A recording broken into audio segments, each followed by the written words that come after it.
Welcome, little one. This is your first day. Your designation will be RP-01/138. We expect great things from you.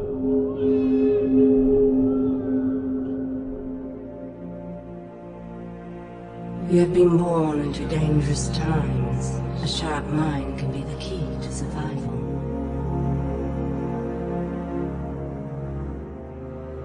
But as often as not, it will be your inherent physical traits that win the day.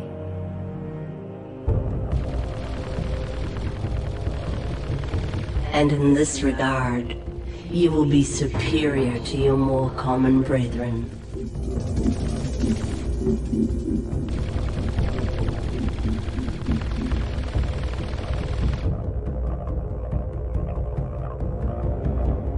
For you are a commander, an elite unit, something truly special. Your weapons, your armor, and most importantly, your brothers.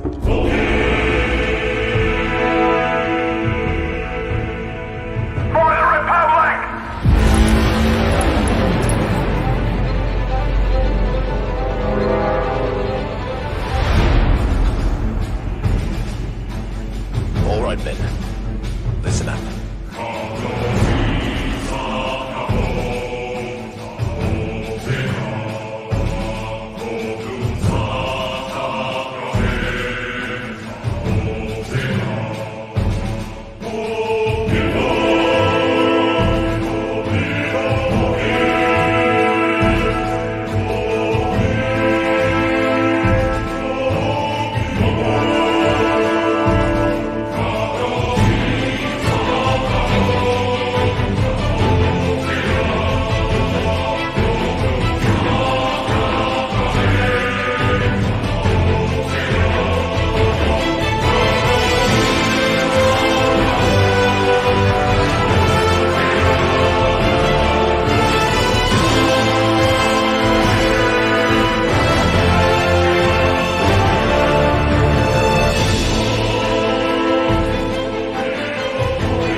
Delta Squad, form up. Forming up, boss.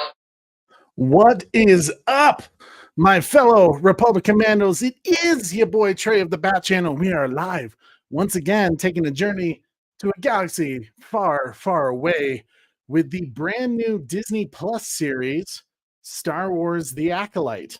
It's been an interesting lead up into it. It seemed like there was already premeditated hate kind of going for the show, which may be earned from Disney with some of the things they have messed up in the past, but we'll definitely talk about that today with our episode 1 and 2 breakdown of Star Wars: The Acolyte. We got a lot to talk about and so little time to do it because obviously episode 3 comes out tonight. We will be doing a watch party tomorrow, so make sure you guys join us for that. But guys, you know what to do. You already know what to do. Follow us on one of our social media pages like TikTok, Instagram, Twitter at @_Bat Channel, or if you're over on Facebook at Holy Bat Channel. It's just a great way to connect with us to find out what's going on in your lives, our lives, or maybe what we have coming up on our show.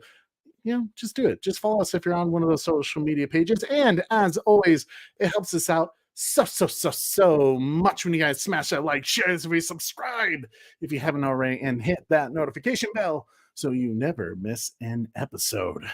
Man, we are so close to 3K. Ladies and gentlemen, let me bring in the best co-host I could ever ask for. You know him as the Sith sympathizer himself. Super Bro Corey, where you at? This is where the fun begins. What's up, buddy? How we doing, man? Doing good. Corey, we had people were like, why are we not like posting on these videos? A lot is going on. Jurassic World Chaos Theory came out, a new Aliens trailer. Yep. Where are you guys at? My wife and I, Wonder Wife and I, took a surprise little quick vacation, kind of a vacation. We worked while we were doing it, but we surprised my brother, that guy, to see him and hang out with him. He lives in a state away from me, so we don't get to see each other often. This is really just our interactions that we get to see of each other. So yeah, prior to that, it was about 9 months since we actually hung out in person. So man, I can't thank you enough, Trey, for coming on up, and it was fun hanging out with you, my brother. It's empty house right now, sad for sure. Yeah, I miss you. That makes me sad to hear that, but you know, this is the part of the fun. You guys, you know, forced Corey and I to talk to each other. I was like, I got enough for like 3 people, so I was like, oh man. Oh man, Corey, you and I, when we hung out together, you know, the Acolyte came out during the week we were together, and we started watching it, and granted, it was like 3 a.m. in the morning. Yeah. Yep. And we already had a long day from, I think we went to the mountains that day. Yes, we did. So Corey fell asleep. I fell asleep first time watching it. So first time watching that doesn't mean I dislike it. We'll get into that here in a second. But yeah, I fell asleep. It was more just too late for anything because there was that, you know, neat fight scene at the beginning, and then shortly after Master Soul was talking, I was out. His voice is just so calming. Let your mind be like ocean. I mean, right? Feel the waves. I was like, you know, I get it. You know, and I love Lee Jung Jae. Like he's a cool guy. So I like him as an actor. You know, like I said during our trailer reaction, if none of you guys saw our trailer reaction, we were kind of on the fence about the show. Like there were some cool things that were like, oh man, this could be really cool if they do it right.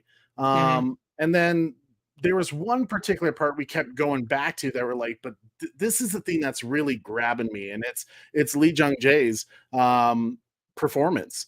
And I'll be honest, he did it again for me. Like for all the things we have seen him in with Squid Games and that one movie part 1 and 2 that our good friend Koj, shout out to our boy Koj, if you haven't subscribed to his channel, please do.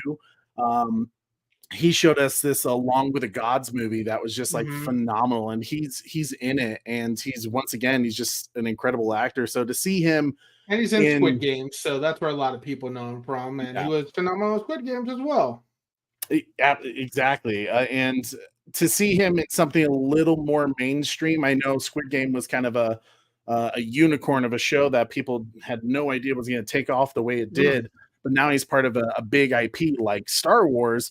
And I'm glad to see him getting that kind of that praise, that exposure, because he certainly deserves it. And it was even more. I was even more convinced when I saw his performance as Soul. So we'll definitely go into that about with episode 1 and 2 a little later. But Corey, we got a lot of people watching tonight, Trey. We got a little over 90 people. So thank you for coming on in today. So I'm excited to talk about Acolyte with you, buddy.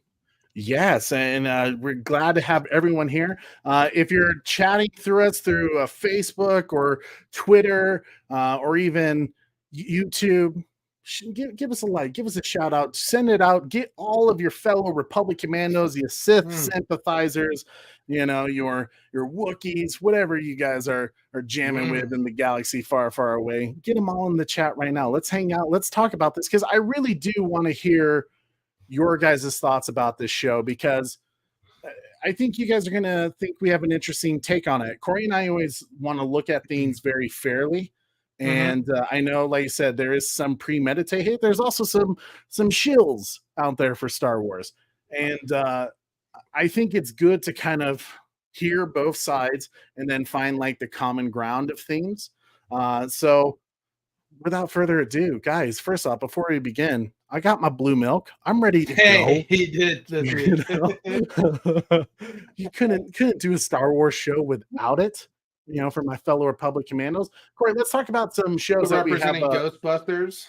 Hey, there we go, my Ghostbusters, yeah. man.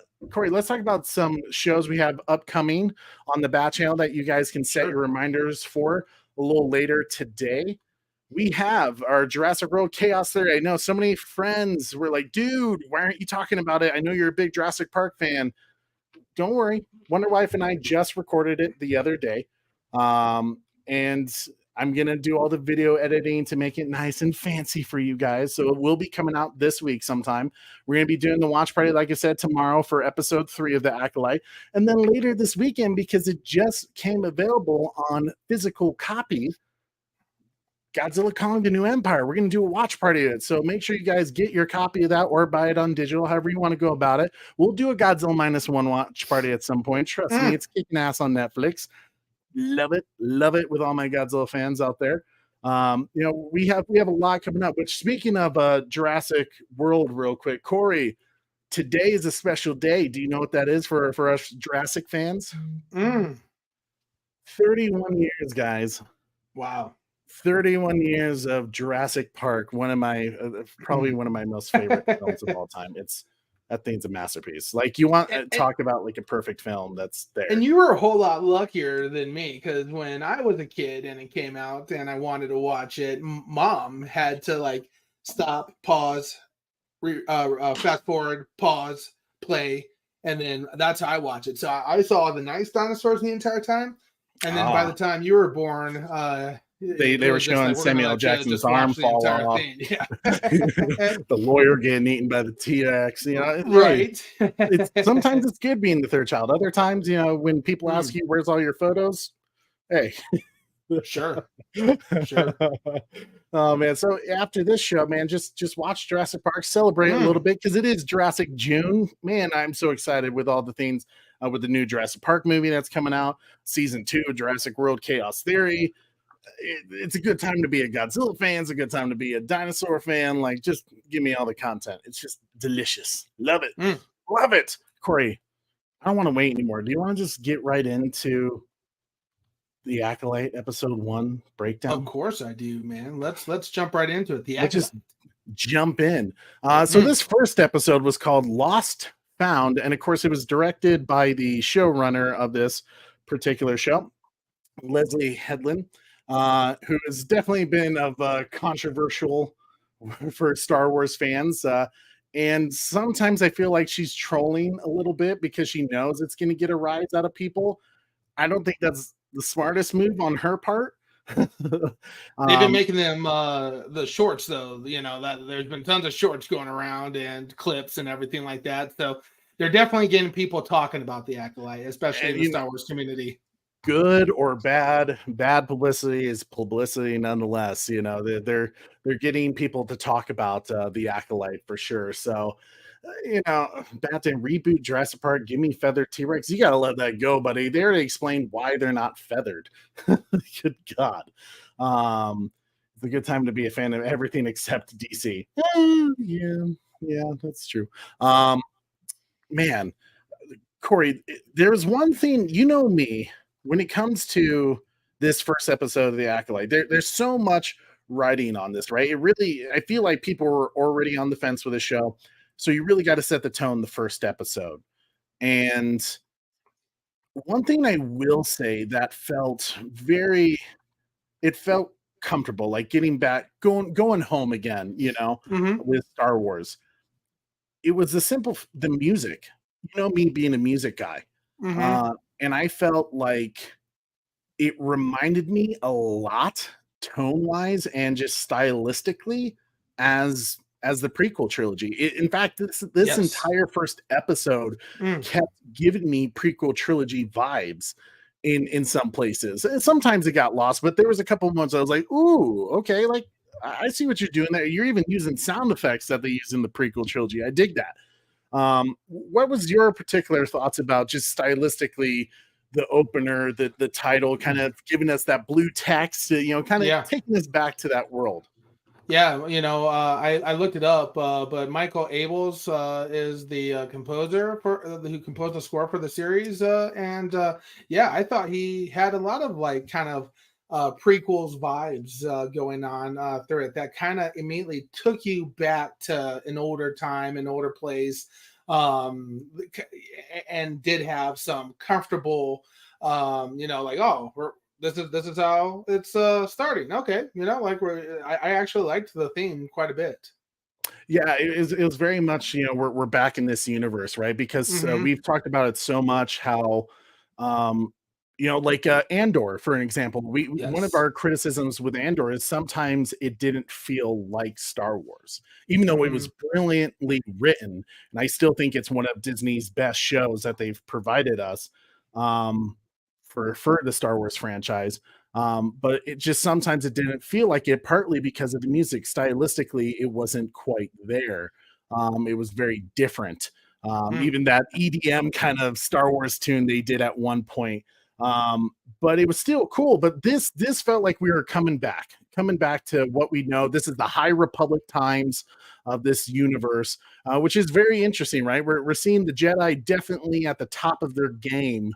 And definitely in full-fledged power, which we'll definitely dive into that a little deeper.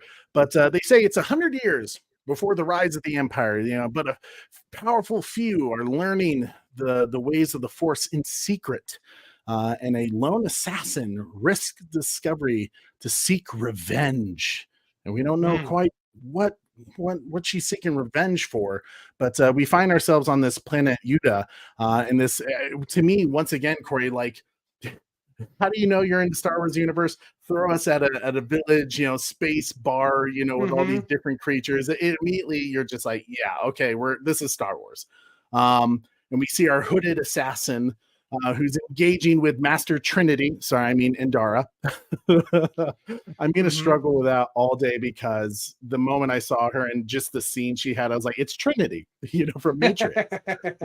First off, with Batman coming in hot with that $5 super chat saying, what do they mean when they say 100 years before Phantom Menace? A year is a cycle of Earth's rotation around the sun, just as for fives.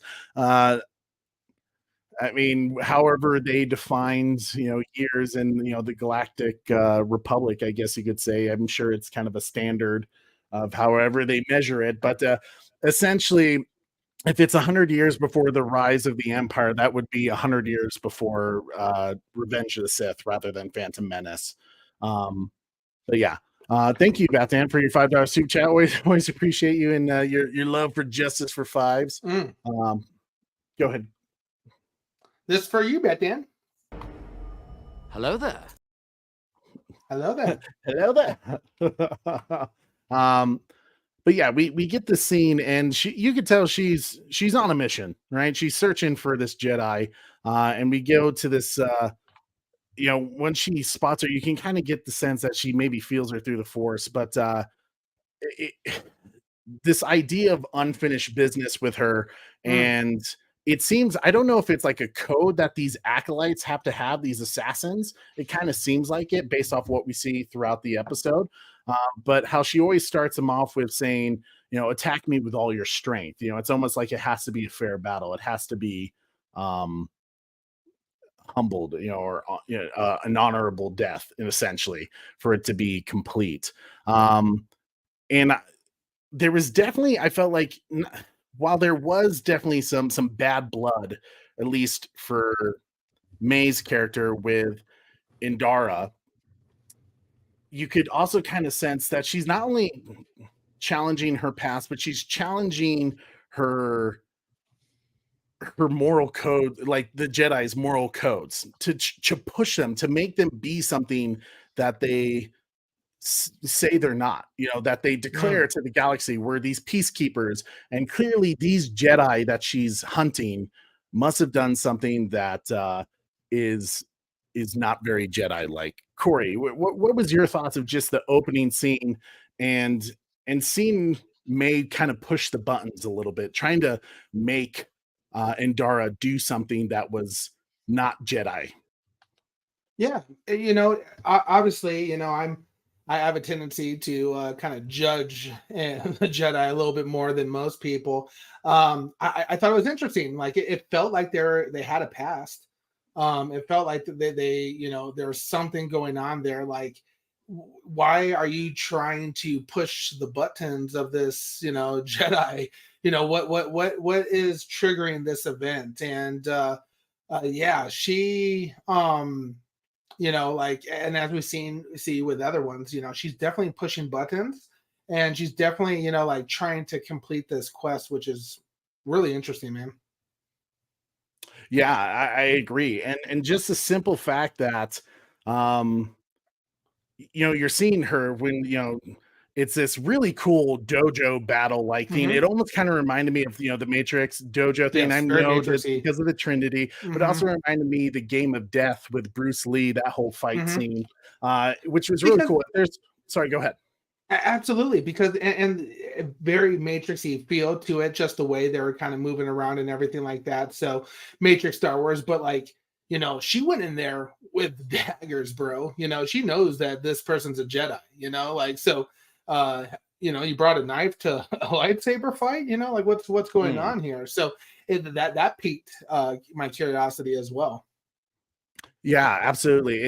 I mean, they're definitely creating a lot of mystery around her, because it felt personal in a way, Hmm. right? And while we had this like great sequence, what I loved about it, she's going up against a Jedi Master, right? Hmm. And which usually puts you in pretty high standing. Like just as an audience, like you don't mess with a Jedi Master. They're tough to beat. Unless if you're really, really skilled. And she's Hmm. trying to do it with a knife, which makes you scratch your head and go, like, really? Like she able to really pull this off? And what I love about it and how it was filmed is you can tell she's testing Indara. She's trying to see what her weaknesses are. And in this case, her weakness is compassion for life, right? Hmm. She tests that the first time and sees what she does. She kind of tests it. And it was kind of interesting because you could tell she was like, I know who you truly are. Because, what you did in the past, what you did to me, you shouldn't be doing this. Like, you shouldn't be protecting people. Don't lie that you're a peacekeeper because you did something horrible. Uh, but she tests it anyways to see if the Jedi is going to hold up to her now moral code Hmm. and saving people. And when she sees an opportunity, as she's trying to kill the bartender, uh, and the Jedi, Indara stops it with the Force, it's now at that moment she can throw the saber or the little dagger and get her that way. Which I know a lot of people are like, seriously, that's what killed her. Like it's just we have lightsabers digging into people and they live, but a little knife stick on the heart, and she's cold. What's your thoughts on that, Corey? Just for a complaint that I have heard about. Yeah, I get that side of things, like it's a little weak in that sense, like being a Jedi Master as well, that you're taken down with a dagger, but um it I understand what people are saying there for sure. So um it's you know this is the first big show with Jedi's in it in a long time, in some ways, like, and sure, the Obi-Wan Kenobi series was there, but you immediately expect lightsaber fights in Jedi series, so it didn't deliver in that sense. Yeah. But like I've seen some people say that, like, oh, this is the greatest fight scene in all Star Wars. And don't get me wrong, it was a cool fight scene, but it's hard to beat Episode 3. I mean, episode 3 and even Duel of Fates, Duel of Fates is fantastic as well. I feel like for all the Disney Plus series, then yeah, Mhm, like it was a really good fight. We haven't seen a fight sequence like that in a sure. while, you know. Hmm. I'll agree with some of that. Hmm. Um, but what one thing I thought was what I really liked to me, like the very beginning kind of started off strong. Because you add some complexity to this hooded assassin, this character, when she just cold blood killed, this Jedi. We don't know the reason. there's clearly something there, but it hasn't been revealed to us yet. So I mean, for now, it's a cold blood murder. And when she goes to pick up one of her daggers off the bar, and she's kind of staring down the bartender, kind of like just showing her assertiveness, her authority, and she sees the child scared shitless behind the dad, and you see a layer peel back there that was kind of I kept thinking when I saw that scene, is like she realized she became the monster that she blames the Jedi for being. It was kind of that like self-realization, but she's on this path now. She's on this mission. She has to finish it. But I just liked that, especially Corey. Did you kind of catch that? And what's your kind of thoughts? Do you get the sense that with her having some humanity possibly left in her, she's already killed a Jedi, and obviously eventually 2, maybe 3, maybe 4.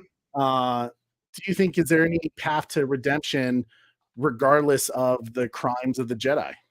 Well, Vader had a path to redemption, Danny. So if anybody was out, I feel like Vader could be considered it. Like, how are you going to be a Force ghost? Right. Like, sorry about that. Yeah. So I think it's possible, and especially with her, what we later find out, twin sister. I definitely think there's a potential path for redemption. I do like what Evan Hand says here. Crouching Tiger, Hidden Dragon, and the Matrix fight scenes were better in my opinion. Oh, without question, yeah. And I did you notice too that they kind of reused some of the old fight scenes? Like, they're like, don't get me wrong, like when Vader first stopped the lightsaber coming at him, that's a cool move, but don't overplay it too much. Yeah, Disney's definitely having fun. Back. Like, it was like, oh, that's a cool idea, let's keep it. I mean, to me, it was very just like very what one of our viewers said earlier, with like, it was clearly very much Crouching Tiger, Hidden Dragon, kind of that Jinjitsu thing going on, and it's cool. It's fun. Definitely some of the better choreography, like we said, we've seen with Star Wars Disney Plus, kind of especially vibes, right? Like, yeah. So I kind of dug world fighting samurai vibes going on. Right? So now one of our characters wakes up, Osha, of Brendok. She is a mechnex, which basically she's like a mechanic, essentially. She's on a trade federation ship. And Corey, the moment I saw this particular scene, when you first get introduced to Osha's character, I don't know if they meant to do this on purpose, but I was just like, oh dude, this is like a Jedi Survivor all the way. Dude, one with yes, very Jedi Survivor-y. And you see that, BB or not BB, what's the units? BD1. BB1, yes. I spaced it for a second. You vibes with that robot and everything like that. So it's like, it's very like, that game vibes as well, which that game's, really enjoyable and people well liked. So it's smart for them to try to make it, give you those vibes, that, this is a kind of a familiar place as well. Yeah, and to me, that's like one of those parts where, like, okay, they're clearly trying to put us in that place. They're trying to give us a little essence of things where, okay, yeah, we got this prequel trilogy, High Republic thing going on. You got this, this Jedi Survivor thing, and that's cool because obviously it's a successful game. Even with the new Star Wars Outcasts game that's about to come out, they're clearly keeping up with that vibe. So it's very much what Disney's kind of this pushing, I guess, or seeing how it works for them in the future. But with this Osha character, she's just like a very innocent and very just pleasant kind of character that you kind of immediately like, oh, you kind of warmed up to her. But I feel like because of the whole twin situation, you kind of are left with this like, wait, is she just playing an act here? Because you don't know it's a different person yet, or at least supposedly. and you get the sense like they're even teasing you a little bit about it, right? When she sees one of her coworkers and he's like, "Hey, you didn't come out with us last night. Where were you?" And she's like, I "Don't was ask me tricked. about my business affairs." I was tricked, bro. I was like, oh, okay. She's working with these guys now. Okay, what's going on here? Right, yeah. I would say it was pretty cool to kind of see the Trade Federation people because they're Right. such you know once again reiterating that prequel trilogy vibe, but just the simple fact that they were kind of like horrible bosses, like what's taking so long? Like just turn on the shields, but we got two people up there. Who cares? Nothing's Right. changed in modern business there. There's no health insurance with these people. But Yes. I love how when they're fixing the ship and the fire kind of starts, she has that little PTSD flashback, hearing the screams of her mom, and you're starting to get a little bit of an idea of what is going on, what happened in the past. But it's soon, much not longer. The Jedi show up because they're investigating her. We get our first look at the Jedi Knight Yord Mm. Vandar, and Corey, what's your thoughts on this character? Like he is he's to me, he was quick to action, very jumpy, and kind of into himself. He's not your typical Jedi, I feel like. Mm. Yeah, you're talking about Yord Fandar. Yeah, The guy on yeah. the left there. Yeah, Mhm. yeah. Yeah, he's an interesting character, right? Like he is a little quick to jump, to conclude, like I don't want to say conclusions, but like, he's very like quick to bring out that lightsaber. And the interesting part is his lightsaber is a super interesting color, right? Like it's that yellow, like Yeah, old school Star Wars there. So yes, he's a very, I want to say like inexperienced Jedi. Like he's like early into his being out on his own. But on the flip side too, he's also like he's clearly powerful. Like he when he did that like Ben Solo or mind reading thing there, that was freaking wild, dude. Like I was like, huh, okay, Jedi's are doing some mind reading stuff going on there. It reminded me of that. So it's like, um yeah, he's one that I'm watching closely because agreed. he's I don't want to say like, the way he kind of just like he goes off on his own thing. He's always watching, like, and quick to jump in and intervene. It's Yeah. he's a very interesting Jedi.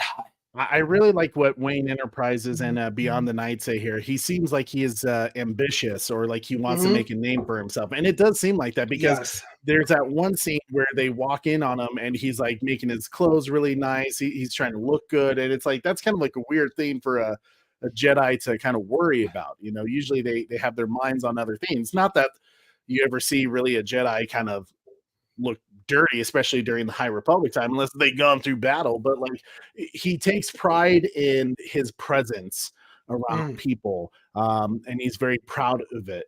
So Yes. he's definitely one I'm keeping an eye on as well. But you kind of see that he definitely has a relationship with his May character. She was once part of the Jedi Order, and she left because it sounds like she left because of her inability to let go of some of her attachments, Mm. like her family dying in a fire, and kind of mourning that she was just never able to give up that anger.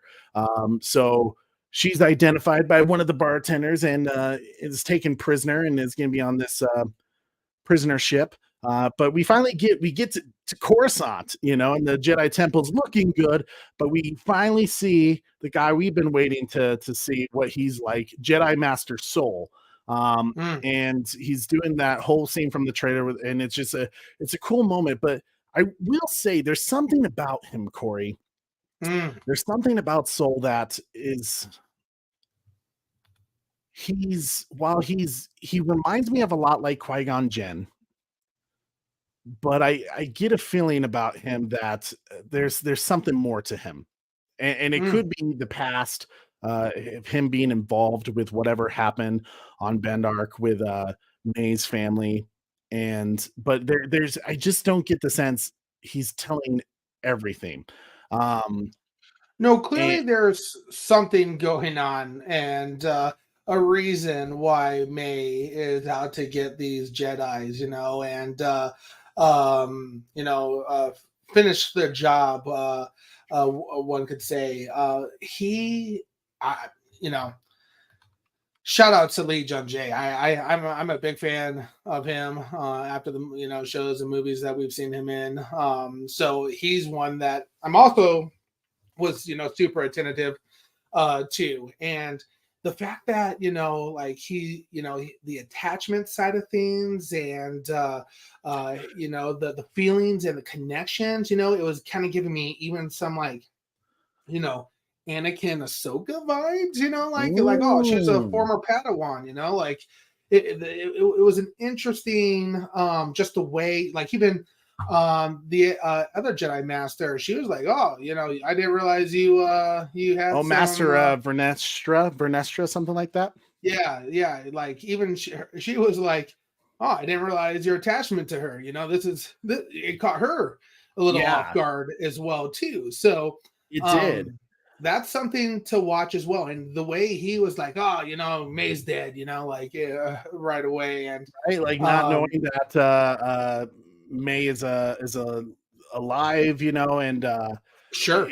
it just seems like, and looking at her hologram, and even his one of his Padawans, Jeki, kind of says like, "Hey, attachment is bad. This is one of our trainings here."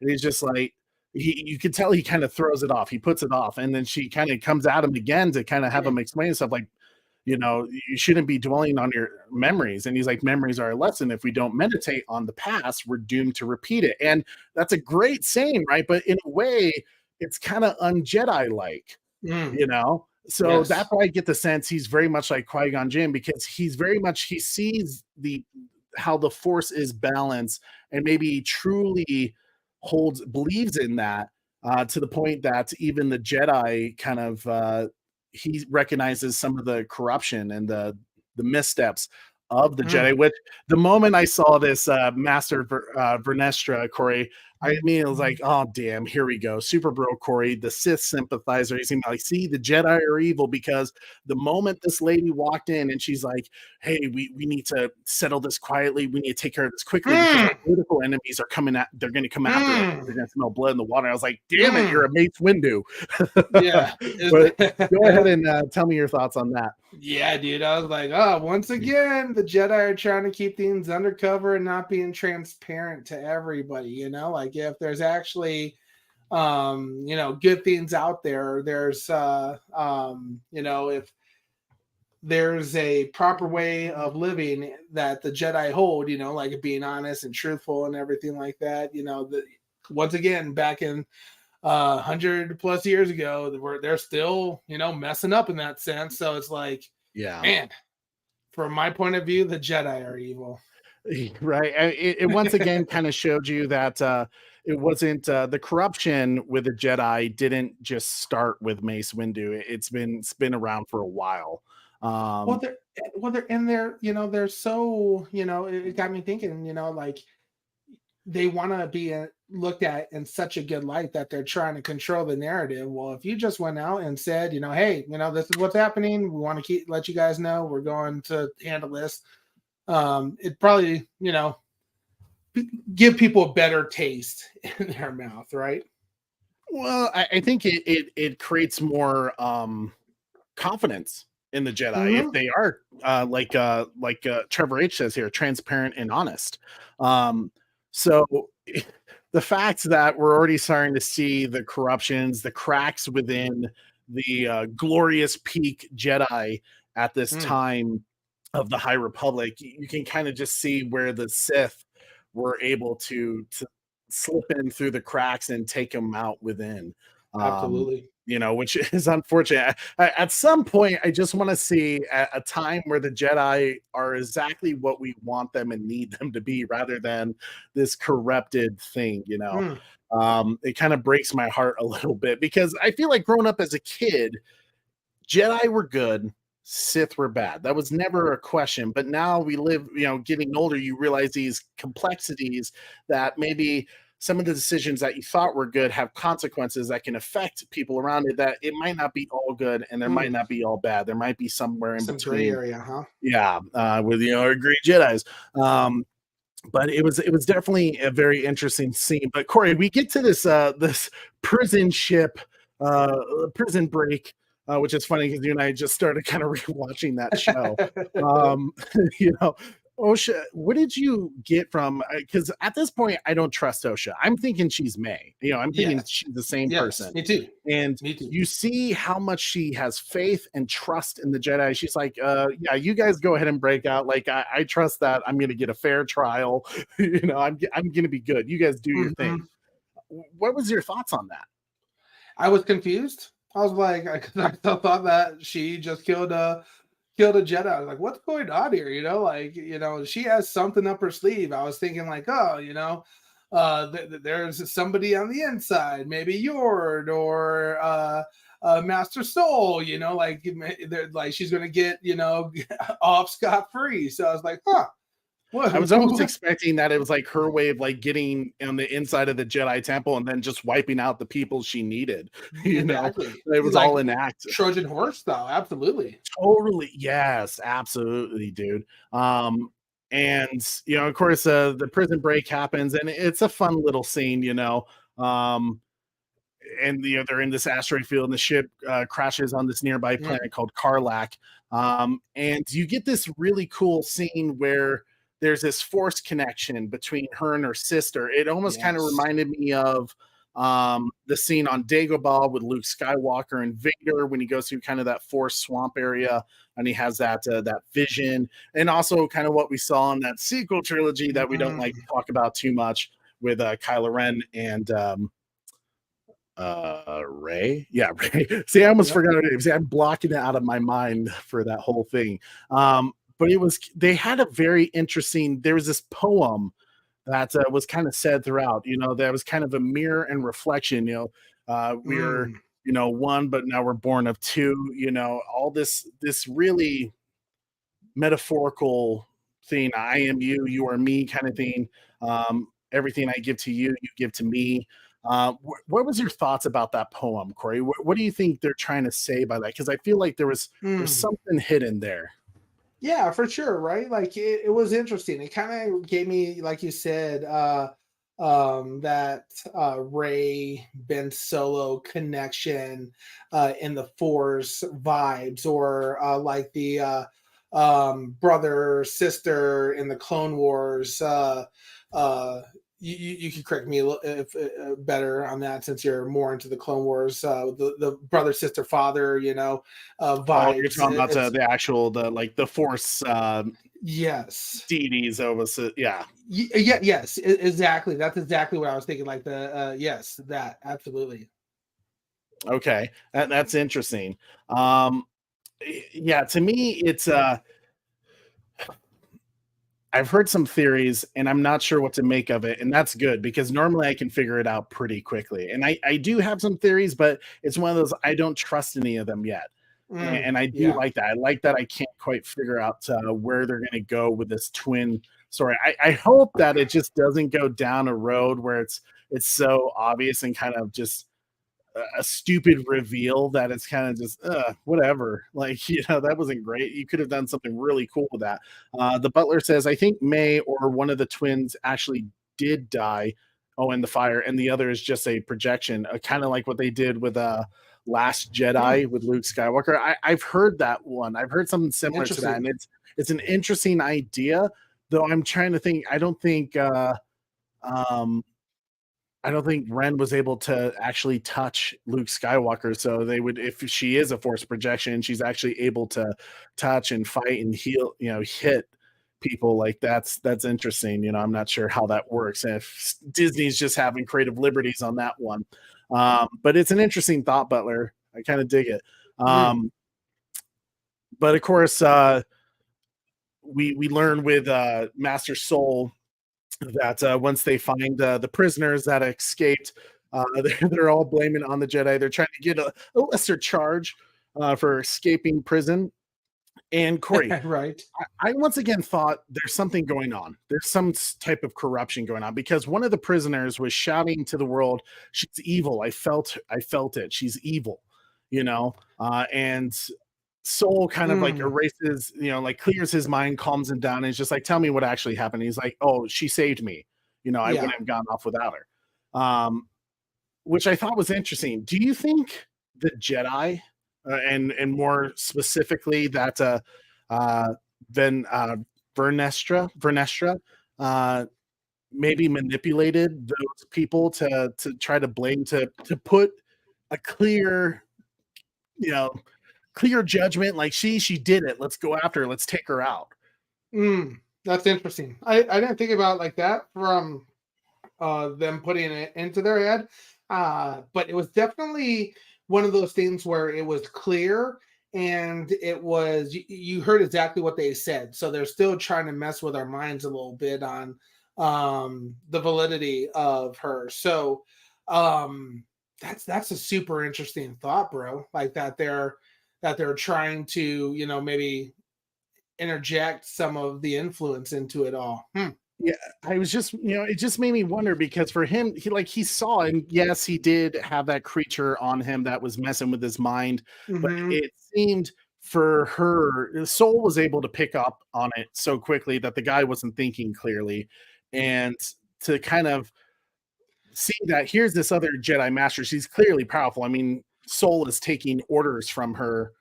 She's not questioning it. She's like, see, she's guilty. Let's go get her. No, I'm questioning, Trey. Like, did she say she was a part of the Jedi Order? She just said she trusted the Jedi. So how do they even know that she was connected there? What do you mean? Like, I guess they didn't say she was a Jedi, did they? Well, she was you're talking about Osha, right? Mm-hmm. She was technically a Jedi Padawan. She never made it to Jedi Knight. But, yeah, but didn't the prisoner say something along those lines? Like it was the Jedi or something like that? Or yeah, it was the Jedi killer is what they said. Okay, the Jedi killer. Okay. Yeah, that's right. No, that's a super interesting take that you have there, Trey. That's interesting. I'm curious to see if they go into it a little further because there's definitely something sketch about Vernestra there. Nine Lives asks, how many years did she train? I think 16 years is when they picked her up from the present day that we're in, and I think they said she's she left the order 8 years ago, so 8 years essentially. Yeah, half that. So 8 years, would be as long as Osha has trained to be a Jedi. So she would have left when she was 16, and then became the mechanic that she was. But of course, Soul requests that he wants to be the one to bring her in. Let him figure it out. It's if there is something going on with Osha, it's for him to figure out because it was his Padawan. So she sends him, and Soul takes on his team with Yord and Jeki, and they find Osha on Karlak, and they have this little, to me, Corey, I don't know about you, the moment I saw, I was like, someone's like pulling some influence from The Fugitive with Tommy Lee Jones and Harrison Ford, where it's like, I didn't kill my wife, I don't care, and he jumps off into the dam, and it was kind of a similar like setup where they're in this hallway, and it's like, I didn't kill her, And in this case, we got Soul being like, I know, and he's able to save her with the Force. But go ahead. This also seemed like a more responsible response from the Jedi too, in the sense of sending Master Soul along with Yord and oh gosh, I just spaced her name. The other Padawan Jedi. Yeah, Jeki, yes. Like that should have been the appropriate response right from the get-go versus just sending Yord and her, especially if they are truly under the presumption that she did kill this Master Jedi. So this though made a little bit more sense as them sending Master Soul. Yeah. Well, I mean, even on kind of the ship right over, we talked about it, right? How like we learned that Soul was there when her family burned. He knows Yes. the tragedy that she's gone through, but he's convinced she had a twin sister. She's dead. She's gone. It can't be her. And the fact that she's able to kind of sense through the Force that it probably her sister is somewhere out there and is the one causing all this trouble. It just makes it all the more what clearly we're going to get a flashback at some point about what happened 16 years ago that sent everybody down this path, and May in particular, to seek revenge on these 4 particular Jedis.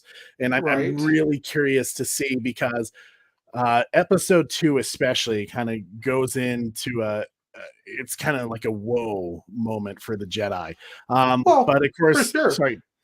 For sure, too, as well, because I like, the definition of an acolyte is basically an assistant that's assisting with, like, celebratory religious services or procession. And so it's interesting that she has these rules, very, it kind of like religious vibes in that sense, where she can only he wants her to kill without a weapon, and she has this mission to kill these 4. Why these 4? Yeah, absolutely. Clearly they were on the planets that both Osha and May are from, Brendock.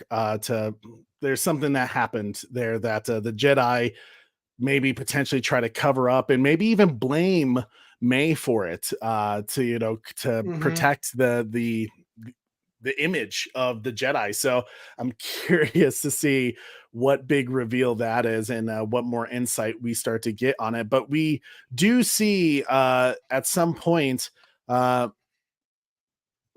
they even say, right, like May's the one that started the fire that killed Osha's parents. And the fact that when we finally see May's master, Corey, this guy, he's interesting. He's talking about how to kill a Jedi, right? Like he pretty much kind of in a metaphorical way says, hey man, it's not with weapons, not with steel, not with a blaster. It's you got to kill the idea of them. You got to kill the dream.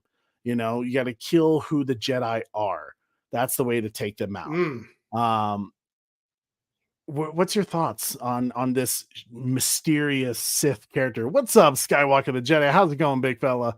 Good to see you, my man. Hope all is well. Corey. I kind of liked the thought process, actually. Let's show them that we're better than them. Let's destroy them without using a weapon, and really destroy the idea of the Jedi, right? So there's a level of like cockiness / like power. That's a very power move, like, oh, we're gonna kill you without a weapon, we're gonna destroy these high honored Master Jedis, and we're gonna do it without steel, without a lightsaber, we're just gonna mark them.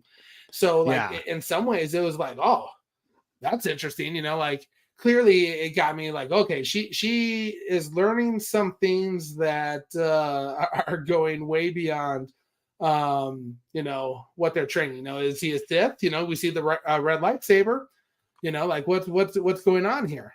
Yeah. He's definitely an interesting character, and the fact that he has a mask on, I'm starting to think we may have already seen him. Right, I see him without the mask, and we don't know. We don't know exactly who it is, but I think we've already met him.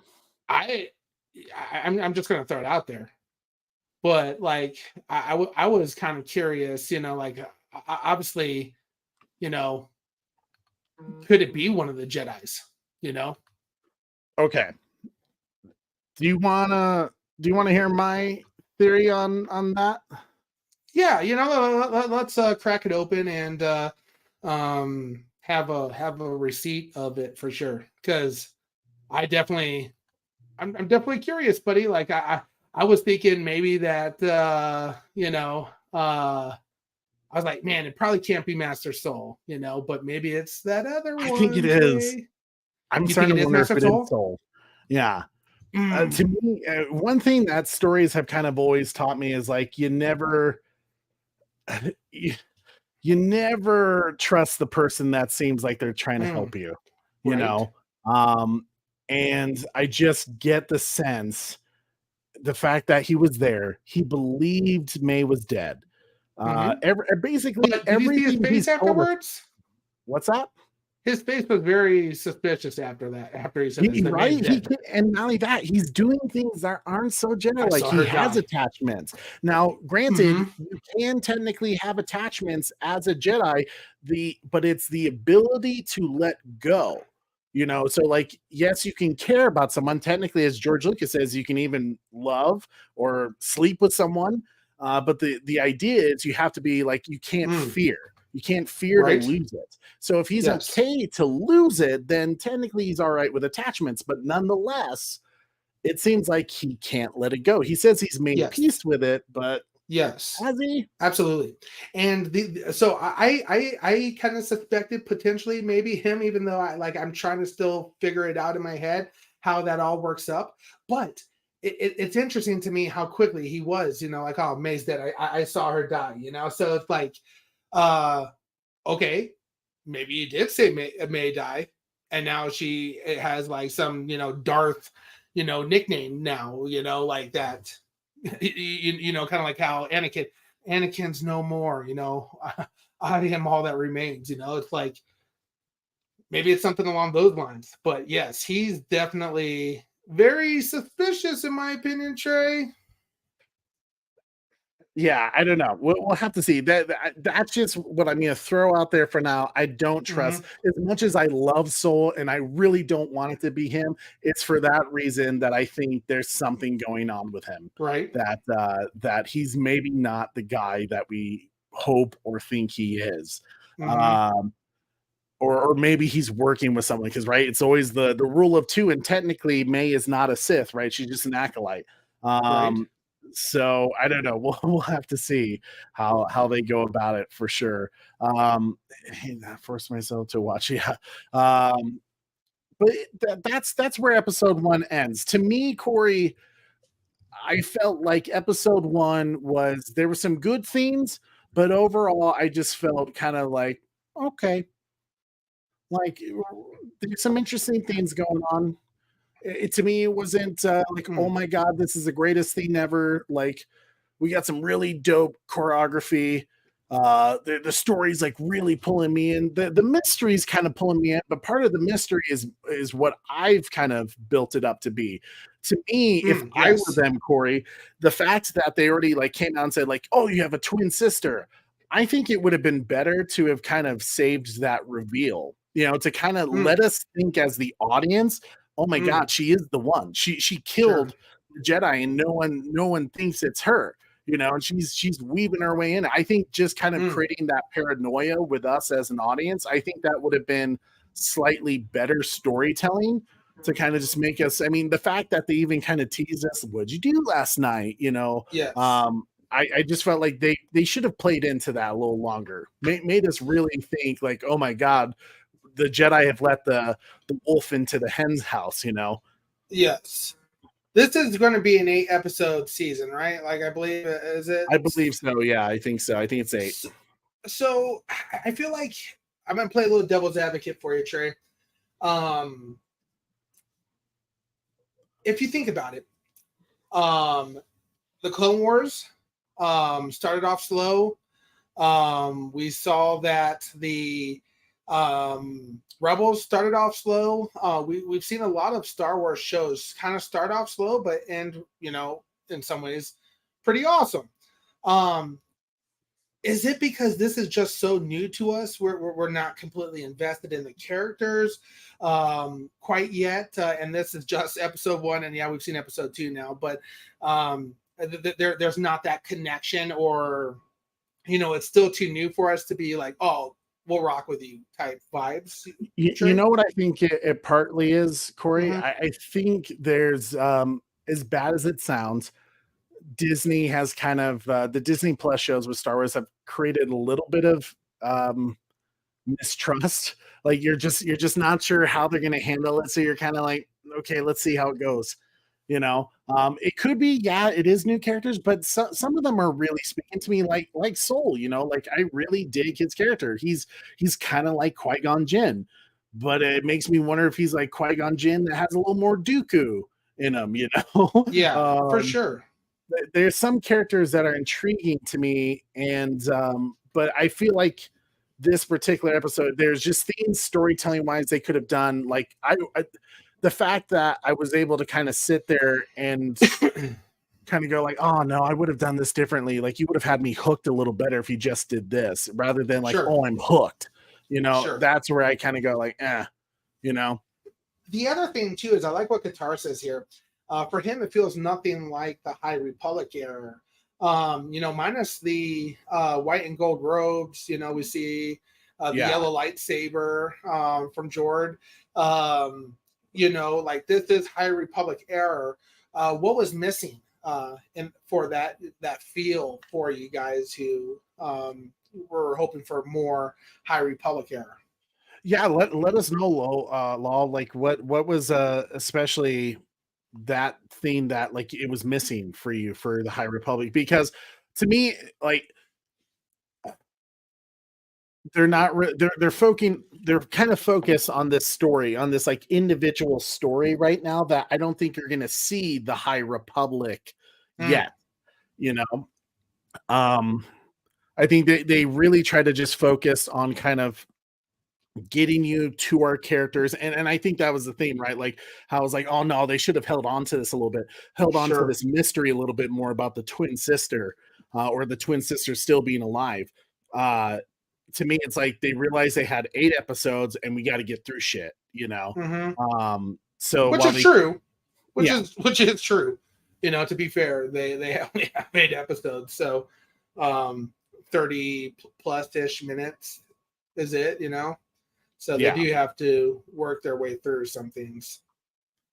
Yeah, very, very, very true. Corey, what would you score the first episode out of curiosity? Since, you know, there's some curiosity going on there. There's some things that, you know, caught me like, okay, you know, was it perfect? No. Was it was there some themes that, you know, captivated me or I was curious about? Sure. You know, I was kind of more in that C plus range of things, which for me that kind of puts it in like the 5, 6 range. So that, you know, would I, after episode 1, would I tell you, oh yeah, stop what you're doing and buy Disney Plus right now? No, not quite yet. So like, yeah, I'm probably in that, you know, 5, 6 range. Okay, yeah, I'm definitely like 5s or 6s right now. You don't have me hooked yet, but you got me intrigued. You got me sticking around. You know, just enough. You have to watch the first episode, right, to know what's going on. I'm probably. Would you give it? Would you say 5.5, 5.6? Yeah. You know, for me, I was kind of in the like 5.8, 5.9, maybe a 6.1. You know, okay. To me, it's high around the same place. Yeah. What's the rest of the audience saying for episode 1? I'm seeing a 6.8 from Oracle, 6.3 from Red Hooded Outlaw, 5.5 from Qatar Law, 6.2 from the Butler, 6.4, 812, 8923, 890, 2340, 98, 2340 from Batman's Thoughts, 6 from the Batman Who Laughs, Joker's Wild with a 5.9, Terry Kelly with a 6.4, 9 Lives in Hell here with a 6.6, Taladia Plays put 7. Hey Trey, pop it into the poll real quick. You know, let's just do a straight approval rating or disapproval rating for like, do you approve of episode 1 or disapprove of episode 2? I see what you're saying, like a poll. Yep. Okay. Yeah. Did it get you to watch episode 2? I guess maybe that's what, because we'll jump into episode 2 here in a second. Chad Joyce, thank you so much for joining us today, Chad. He gave it a 5.6 as well. So, yeah, I think we're all kind of in the same place. Everybody's in that 5, mid 5s to just to 7, area right now. Which how Trey and I kind of score things. We score things to 10, and 9s are you're getting into your masterpieces. 8s are like you have to watch this movie. 7s, like, yeah, this was a like it's okay, it's an enjoyable watch, but not a favorite by any means. And then your 5s and 6s are going to be in your C rating side of things, and then anything below 5, we really get into the like, it's probably not, don't even watch it, why bother? So Claudia Play says Cord was right. Remember that, people. And Skywalker the Jedi gave it a 5. We did go over the fight scene a little bit earlier. We were talking about how did it match up with the Matrix. Matrix, the Game of Death with like Bruce Lee. It definitely had that, that vibe to it, and they were definitely going for that. Yeah, it's a C. The first episode was a C plus. Yeah, I mean, like I said, I felt like it started off strong, and then it just kind of went, okay. Yeah, we actually mentioned that to Skywalker, Crouching Tiger, Hidden Jedi. Crouching Tiger, Hidden Jedi. That is brilliant, that. Sky. I love that so much, dude. So we'll get, if you're on Twitter right now or Facebook watching us, head over onto YouTube so you can vote on that panel. That poll, and then we'll close it in like maybe the next 8 minutes. We'll close in the next 8 minutes. Sure. To see what everyone's thoughts are. But Corey, let's go ahead, because we got to do through the whole premiere, episode 2, which was titled The Revenge. Once again, the director and showrunner Leslie Headland directed this one. She took on the first 2 episodes, but we started off with this planet Alega, and we're at this Jedi temple. And May's up to her no good, starting some trouble in the neighborhood. She's breaking into the temple, going after her second victim, using a distracting little girl to get through, to get to Master Tobin, who is meditating, and apparently he hasn't spoken in 10 years, so he's like a full-on Jedi monk. First off, I don't know about you, Corey, but did you find his like prosthetics is just the look of him kind of distracting? Kind of like it just seemed off-putting, like unnatural, like not maybe makeup wasn't done so well. Corey, Subaru. Oh, I think we lost him. I think he lost his connection. He'll be back in just a moment. Me personally, I don't know what it was. There was just something that kind of seemed weird or off about Master Tobin, other than I dug that he just hasn't spoken to anybody in 10 years. He's just been floating, which is kind of cool to think about when it comes to a Jedi. Corey, now that you're back, buddy, Master Tobin, what was your thoughts about this guy? He hasn't spoken in 10 years, meditating. Right.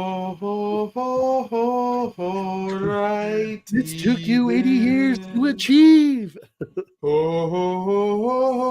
Righty then. That's Bumblebee Tuna. That's exactly how I felt about it. He's just kind of floating in the air in deep, meditation and everything like that. And dude, that force shield was interesting as well. We've seen some stuff about force shields before and everything like that, but he was definitely in a box. So he definitely, he was right away kind of a captivating Jedi. The scars that were on him definitely had you like, this guy's seen some stuff. What did he see? But it was interesting, Trey. I think that's the best way to put it there. Yeah, I mean, I saw Skywalker, like, how we feeling about the Force bubble. Yeah, man, that was interesting. Never seen quite a Jedi. I mean, what Disney has kind of done, I wasn't like too surprised when I saw it. I mean, my initial thought was like, Leia, oh, that's kind of cool.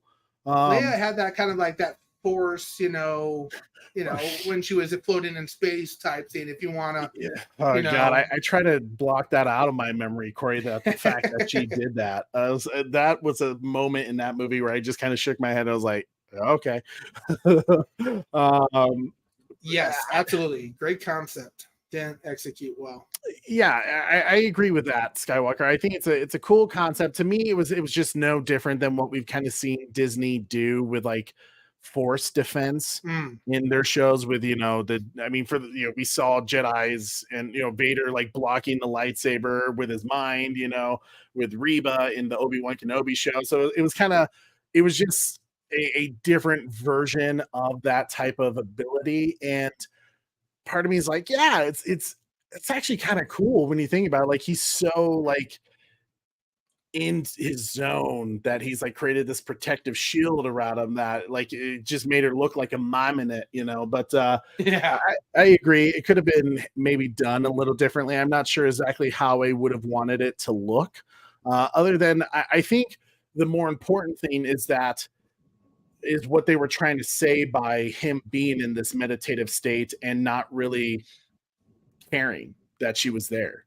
He was in his peaceful place. He's found. Do you think he knew at that point that she was there? Like, I don't think he cared to know she was there. He was in a place of zen, a place of bliss. But when she said some other things later on, he certainly cared then. Well, I think part of that is she was able to say some things that he himself has never been able to let go, right? And we'll talk about that particular scene too, because I think Kumir does a really good job of explaining that, because he's basically unhittable at this point. Like, it's really impressive. You're like, holy hell, like, how's she gonna get to this dude if she can't? I mean, she's really gonna have to use no weapons, right? But of course she escapes from her failed attempt at trying to get the dude, but we go back onto the ship where Jedi Master Soul is he's checking in with Master Venestra, and she's telling him like, hey, we know there's another twin because another incident happened at this Jedi temple in Olega. We need you to go investigate, which to me was kind of cool, because this is the part where I kind of have always liked about the Jedi. Like, it was always like this mysterious thing. I feel like with all the Jedi games I used to play, like Jedi Academy, it was always like, there's something being reported on this planet, go check it out and see what's happening. And to me, it just kind of took me back to that place where I was like, all right, now we're getting into this everyday life of the Jedi. And you can see how everyone's kind of reacting to what Soul's done. Soul has just taken he's taken, oh gosh, I'm totally Osha. I kept thinking May. See, this is the problem with twins. I kept thinking with Osha that he's just allowed her to be free on the, no handcuffs. No one knows if she fully is the person that has killed it, but he's certain, but not everybody, right? Jedi Yord is he's challenging Soul's authority on this. He's just like, I gotta protest you. I think this is a bad idea. I know you're the master technically. It's just like, but we have no idea if they're working together. And here you are just letting her roam free. She's hooking up her droid to the ship, connecting, getting the Wi-Fi password, so all the connections. Corey, how do you feel this is going to play out for Soul? He's just been willing to just open her up to everything to get her part. Do you feel like maybe in a sense for his attachment towards Osha that maybe he's trying to get her back in? Dude, yes. There's something going on, right? So, yes, he definitely is attached to her. He's, he's like, oh yeah, Osha can handle this, we're gonna let her go, and then at some points he kind of restricts her as well when he starts to feel her feelings and everything like that. I'd like to touch on real quick too. I'm glad you mentioned it earlier.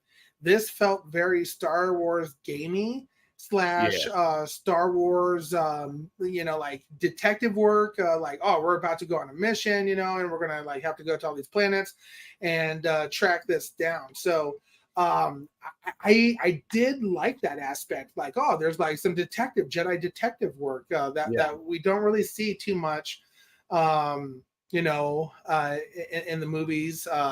Obviously, in the first one, they're going with the Trade Federation, and then they shit goes to hell. But yeah, man, I enjoyed the detective work that they had going on. But one thing that it also keeps kind of adding on to this Venestra, I do not like this Venestra Jedi Master. I do not like the fact that she's the one kind of calling the shots in the Jedi Council, because the fact that I don't know why, but it put me off a little bit when she was just like, yeah, keep Osha there. She may provide us an opportunity here. Like, put her in harm's way. She's not a Jedi anymore, but yeah, go ahead, put her in harm's way, because we might be able to get to May a little easier. Well, use her as bait, essentially. I'm glad you said that, Trey, because she's the other candidate that I have for the masked personnel. The masked Sith or whatever. That's kind of cool. You might be right on that, because she's not with them as well. So it's easier for her to like, oh, pop over here real quick, and different things like that. So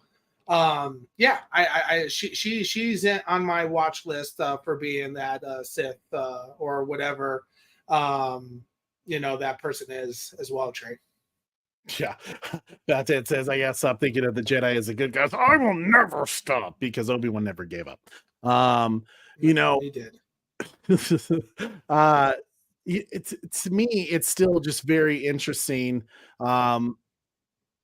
I feel like there's a purpose to it. There's a purpose to not make us fully like the Jedis are the good guys here, right? They're definitely setting us up to crush us a little bit, which is why I know I'm going to bring it up again. It's why I think Soul is even more the one, because I think you could say he's had enough with the corruption of the Jedi Council, that he at some point says screw it. And while he's kind of the shining example of what a Jedi's supposed to be in this kind of show at the moment, to me it's all the more reason why it'll be a big shock if it is him. Absolutely, which I agree with everything you say there. I'll also add to Venestra's side of things that she cares about the political image and power of the Jedi. So, caring about the political image and power, kind of leads to some other things as well, right, Trey? Yeah, I mean, especially if your name is Mace Windu. All right, Corey, first off, let me go ahead and end the poll real quick. Yeah, let's see where we are. So that way we can see what you guys all thought of episode 1. All right, end poll. George Lucas even admitted it. All right. Oh, that's for another time. All right, so here's what people say. Did episode 1 get you hooked? 69% said no. Oh boy, out of 23 votes. Yep. That would. Yikes. Okay. So I mean, that's the audience talking, right? I think people are on the fence about it for sure. Okay, but to continue on with episode 2, we're now investigating this initial assassination attempt on Olega, and we see that May meets up with her supplier Kamir, who's a bit of a drunk. He's at this apothecary store, and man, he plays like such a I don't know, kind of a loose character that like you don't think much of him, but there's little details in what he says that like, oh, this dude's not a good dude, because the fact that he's immediately like how'd you find this place? Is like, well, I killed the owner, which makes me think, Corey, is he another acolyte? Is he another one of the master's pawns who's taking people out? I don't think so, man. He seems too he's too into like the alcohol and the being kind of high type side of things that I don't think he has the mental focus or ability to be a part of something like that. Personally, he seems kind of like a screw up slash just a just not a good dude by any means. Just there for the ride. There, you think he's there for the ride? Mm-hmm. Or do you? I kind of wonder if because to me he seems there somewhat for May. So I wonder if there's a relationship there, like an assistant. I don't think a really. Oh, maybe because he was definitely flirting with her. Was like, oh, you came back just for me, hey. Yeah. I guess I was wondering if like maybe he was, because to me he seems to know very much about the Acolytes' ways and what the master wants from them and how he wants them to achieve it. So he's kind of helping her kind of abide by these rules and these missions. So to me, it's like, where does he have to gain to it? Why does he want the Jedi to go? Because he even kind of says, he's like telling her, she's like, I don't know how to get to Tobin. Like he's unhittable. I can't take him out. I can't use a weapon. He's just like, but I need a weapon. Can you give me something? Like I promise I'll get I'll get the other ones without a weapon. So she's like, make me some poison with the bunta plant from my planet. So because she's, like I said, right, she's making it personal, so she's kind of using things from her home world to get the job done. And he kind of tells her, just like, hey, to find his weakness, it's like, it's not the fact that he thinks he's found peace, right? These Jedis, they're peacekeepers, but the truth is peace is a lie. It's fake. It's manufactured by their beliefs, but true peace does not exist in his mind. So he's like, so you must offer him something that only you can provide him because of what happened 16 years ago on her village when everyone died. And somehow the Jedi are part of it. He's like, you must offer them absolution. And I was like, oh, that's an interesting, like to kind of go that deep, pulling some layers. I liked that. I was like, ooh, okay, let's see what happens here.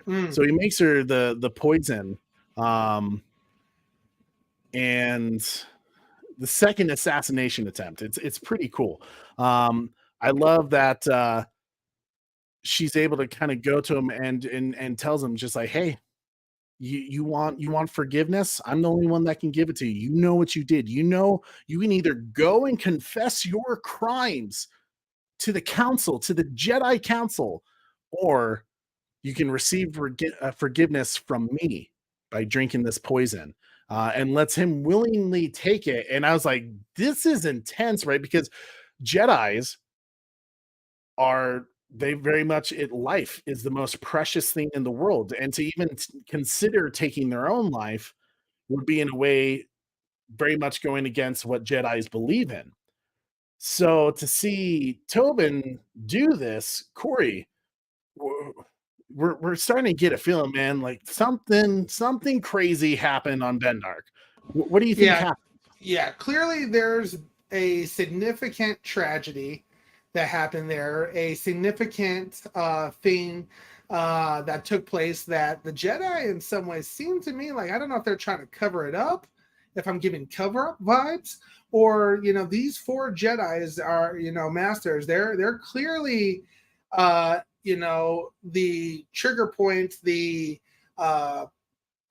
person that May feels are at fault and has put her mind's been poisoned, that she needs to take each one of those out.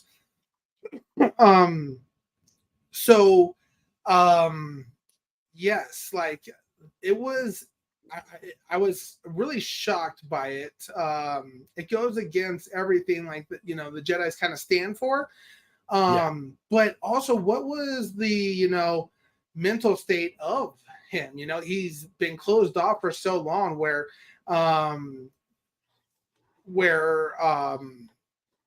Master Soul was like, oh yeah, no, don't worry, he'll talk to me. Like and yet Master Soul is one of the 4 that she wants to kill. So clearly there's some type of like only these 4 know what truly happened there. Who knows? Maybe, who knows what actually happened? But I'm sure we'll find out, and it's going to kind of shock them both. I agree, and I love the fact that Tobin, like, his final words are just like, "Forgive me, like I thought we were doing the right thing." Right. So clearly, whatever decision they had to make, it was a tough one, but at the same point, it's whatever they did. One of them, maybe it was Indara, who, because you kind of get the sense that she was the head Jedi Master potentially. She may have been the one to clean it up, or like was the one that kind of made the final decision. Like, hey, you guys are all going to back me up on this, and we're going to cover it up. Right? I don't know though, but it really sets the tone of what could happen. And what could be revealed to us in these future episodes of just what these 4 must have done that maybe even will make us think differently of Soul's character right now, right? Because he's kind of the only one that we're kind of really behind and rooting for, which I dig. But obviously the aftermath, Tobin is gone. He's dead. And Osha finds his body and finds the poison, and she smells it, and she can tell that it's actually from that plant that they used to use for hunting, the Bunta plant. So she knows that it must have been her twin sister, May. May's the reason for this.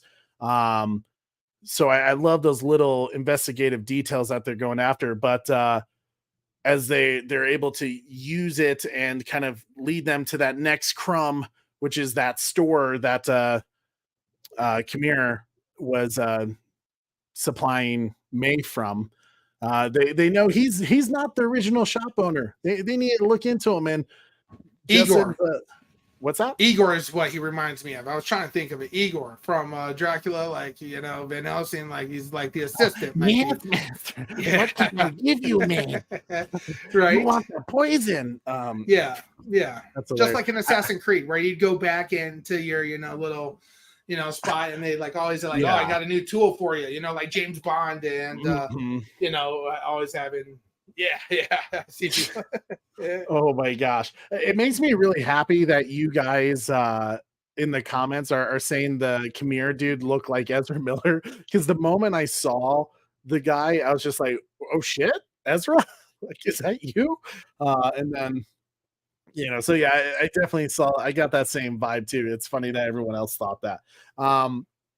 But this is the moment that the Jedi Council were talking with Soul, the opportunity of where May Osha becomes useful, because they're going to disguise her from Jeki's idea to, it's kind of funny once again, right? Jeki's kind of reserved. She's more like Soul in terms of how they go about their Jedi techniques and their process.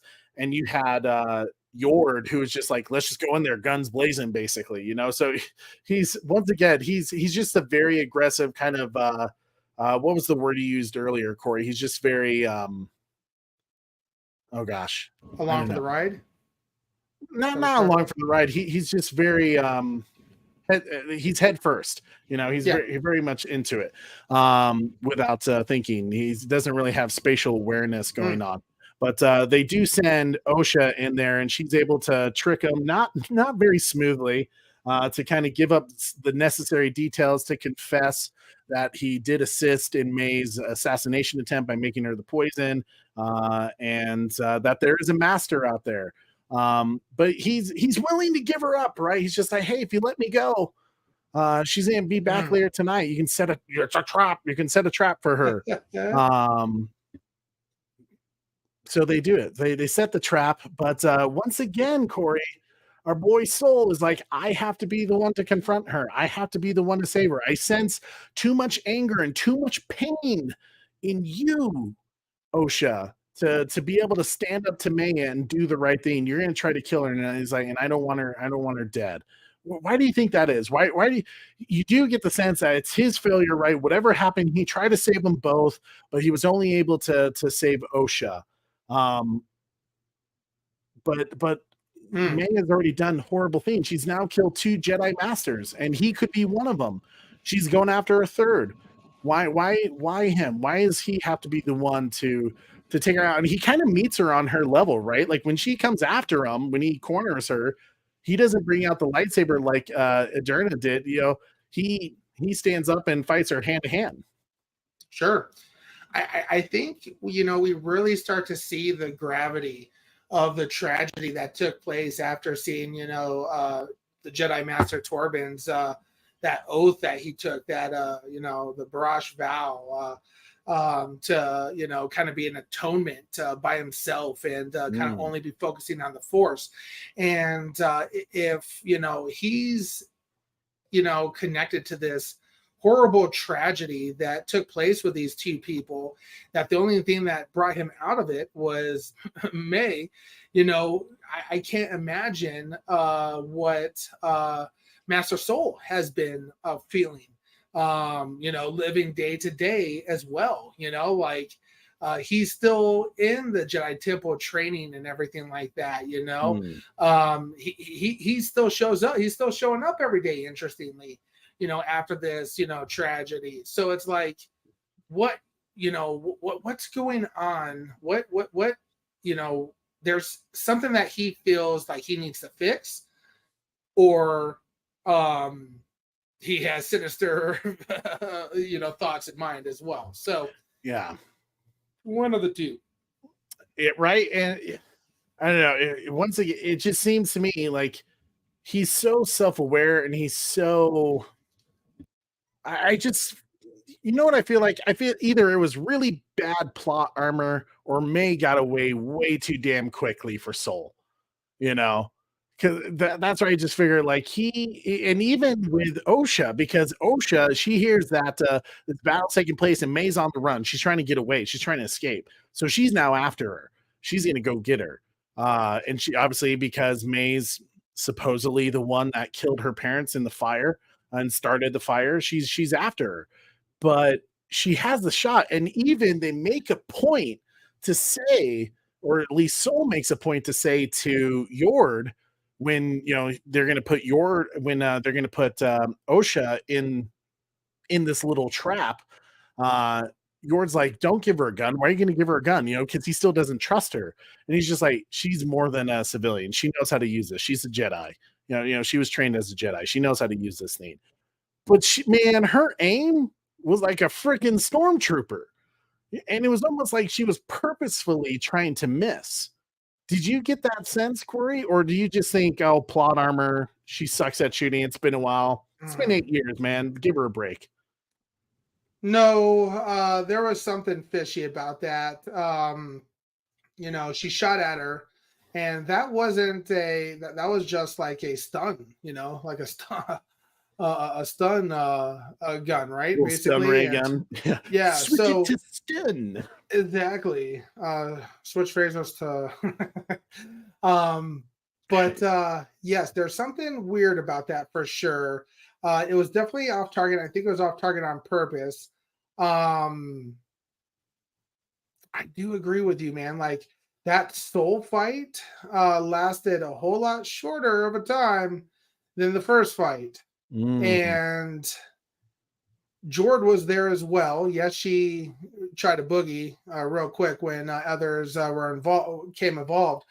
But there was something off like that. Like he, in some ways, I feel like may have let her go as well. So like I kind of going along with that, you know, potentially Master Soul's up to something a little bit more, or he's not done investigating the entire situation at play. You know, like it was a move where, you know, he wasn't ready to capture her yet. And, you know, obviously he has to be thinking, you know, if he's truly a good guy, a good Jedi, that, okay, this is kind of weird that she has these powers, that she's still alive. some that she's able to kill these Jedi Master friends of mine. There's something sinister going on with her that I think in the back thought for him, Soul is thinking like, okay, there's something larger at play than just a pissed off student that hasn't had any training since, able to kill off my friends. There's something at play. There's something sinister going on. So I at first I was like, what the hell? Why did he let her go? And then I was starting to think, I was like, maybe this is all part of a bigger plan. Yeah, which great point, Corey, because Red Hooded Outlaw kind of is on the same page as you. He says May will lead Soul to the Master Sith behind it all. That's why he left her. So I mean, yeah, that could be part of his plan. We kind of, even in Phantom Menace, we saw the Jedi do that, right? Like, go ahead, head to this place, to see if the mystery of the Sith will reveal itself. Which is why Count Dooku gets pissed at the Jedi Council, because like, no, there's a Sith there. Like, we need to send Qui-Gon and Obi-Wan with backup. He's just like, but you're just sending those two. Like, what are we doing? Which ended up in Qui-Gon's death. So maybe Master Soul is more of like a Qui-Gon. Well, even Lee Jung Jae, when he did a behind the scenes talk about the Acolyte, he said Qui-Gon Jinn was a big influence on him, on how he approached his character. So interesting. That is fascinating. Everything we have learned about Qui-Gon in the comics, the books, and kind of behind the scenes stuff is that he was very much the perfect image of what a Jedi should be. And it was really his disagreements with what the council was doing that pushed him not to be, on the council, to have a seat with the table. And in a way kind of pushed him and Dooku out. They were the outcasts, right? Because they had a different sense of how the Force should be taught and how it should be treated and, learned from. I know it's very interesting for sure. But of course, May gets away. She's out, and it's a failed mission for Soul and our Jedi friends here. But the council checks in, and the situation has changed all of a sudden. Even though they knew the twin sister was out there, and there's this outcast that is killing the Jedi, but they need to discuss with Soul on what the next steps are. But you can tell Soul is very much, once again, what we were kind of talking about with Qui-Gon Jinn, right? He's not in agreement. He's like, no, we're hot on the trail here. We can't let them go. We know where they're going to head next. Like, let me do this. And I get the sense that he might not listen to them. And he's going to go off and do his own thing and take the rest of the crew with him. But Corey, what do you think is going to happen? Do you agree with me? Do you think Soul is going to not listen to the council and he's going to go off rogue and do his own thing? Absolutely. And it's either going to be on the vibes of the guys of being a Qui-Gon Jinn type character, or being the one who's kind of moving the pawns, manipulating the situation at hand. So I'm kind of enjoying his his character. He's probably my favorite thing. He is my favorite thing about the Acolyte by far. Agree. So he's definitely the highlight, and the thing that is keeping me on the hook a little bit, keeping me baited. Yeah, we'll see though. But May meets back up with Kamir, and she's first a little pissed at him, right? Like, hey, you're gonna betray me. He's just like, you're gonna be all right. He's just like, but I have information for you. I know where the third Jedi is that you're looking for. He's off on another distant planet, Kofar, where we'll find Wookiee Jedi Master Kelnaka. You know me, I'm already stoked for this. They're on their way to go find him, but to see Kelnaka, I always love seeing a Wookiee Jedi. I don't know what it is. Wookiees I love my Wookiees, but to see a Jedi in action and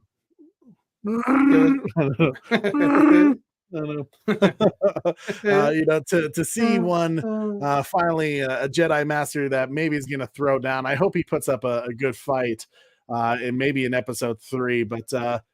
I don't know, Corey. What do you think is going to happen in episode 3? Do you have any predictions? What were your thoughts of Kofar, by the way? Like, when they first took us down to Kofar, there was those two people walking around, and it sounded like they were speaking kind of like the Hutts, like the you know what I'm saying? The one that the Wookiee they actually were. That's actually pretty impressive that you were able to catch on that, Corey. I actually had the closed captions on, and they actually said it was like Hutt language is what they were speaking. Oh, okay. So, yeah. Wow. So well done. That's a good catch. You could just get that from hearing it. I think after us, calling you Trey Java and Miso and Nashi, put Wonder Wife in the slave lay outfit. Like what? Anyways.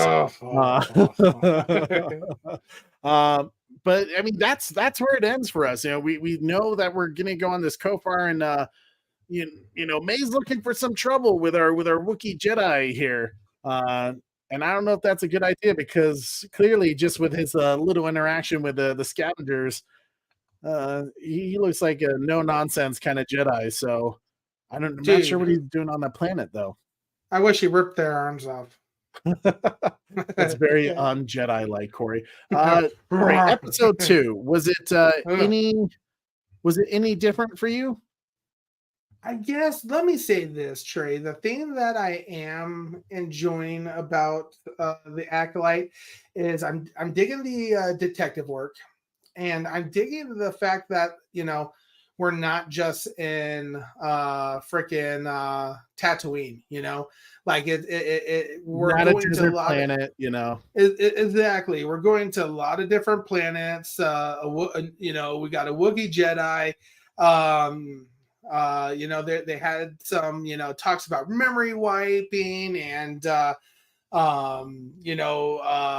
some of the Force things that they were doing.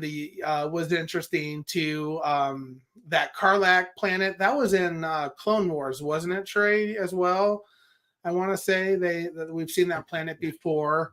Maybe, I think so. Yeah, I feel like we have seen it before or heard of it before. Yeah, and of course we got to see Coruscant during the High Republic era. So there's definitely some kind of neat things in that sense. Honestly, what's holding it together for me right now is still Master Soul. And he's the one that I find the most interesting. I'm still not, overly connected to any of the other characters by any means yet, but definitely interested in Master Soul. Definitely interested in the Wookiee Jedi. That's pretty cool to me. But now it's come to the point now that we've had an opportunity to talk about it, Trey. I'm curious if some of our theories come true again. We had a pretty strong go at it with the last series. So yeah. Especially with Monarch Legacy, we got a couple Monarch of crazy Legacy. Ones. We had. For me, what would you score this episode? I'll let you talk about it first. Okay. Before we score. I'm conflicted on this one, because once again, there was things I liked about it, but there was also kind of moments where I was like, that was silly, or that wasn't done great, and some of it just kind of became meh. And I feel like maybe there's a reason. Like, maybe we always talk about this with, like, when we score episodes based on our first initial reaction, and then how we rescore it at the end when all the episodes are out, because they're trying not to give us too much. They're trying to keep us on this mystery and ask questions and wonder why things are happening the way they are, so that they can reveal it at some point. So we can go on a bit of a journey. We can be as confused with the characters and our protagonists, our antagonists, as they are discovering all of this themselves. So, but nonetheless, I'm still not convinced. I'm just kind of like, okay, wait and see kind of moment. And I'm still not like, oh my God, that was a great episode. But there was things I loved, like Jedi Tobin. His whole, every time they kind of talked about his weakness to how they get him and his scene. He says very little, right? But it was very impactful because it makes you go, whoa. Like it's one of those scenes where a Jedi just did that. A Jedi just took his own life. That's crazy. That kind of makes you go, oh shoot. Whatever these 4 Jedi were a part of, it must be messed up. It must be beyond belief of like, oh my God, it like may like just kind of, I can't believe it could change how you look at Jedis moving forward into the prequel trilogy. I don't know. I feel like it kind of needs to be something that heavy of whatever they do with it. If it's kind of just a, oh, they did this thing, it was kind of messed up. Then it's like, like we built a whole show just on what happened 16 years ago in this High Republic era. And so I don't know. We'll see. There was also times where I felt like they were being a little silly, like the fact that there was this Jedi Padawan, this big guy who was like supposed to be lookout for if anything happens at the shop. That. Did that not piss you off? It was like it was just that stupid. It was like the Obi-Wan show when he hid Leia under the coat, where I was just like, now we're being dumb.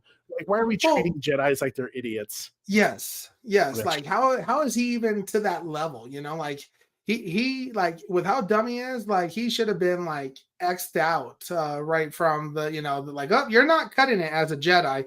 You're out, big fellow. Right. Like we'll take OSHA back. Like that's shit, bro. Yeah, right. Yeah, they're he like.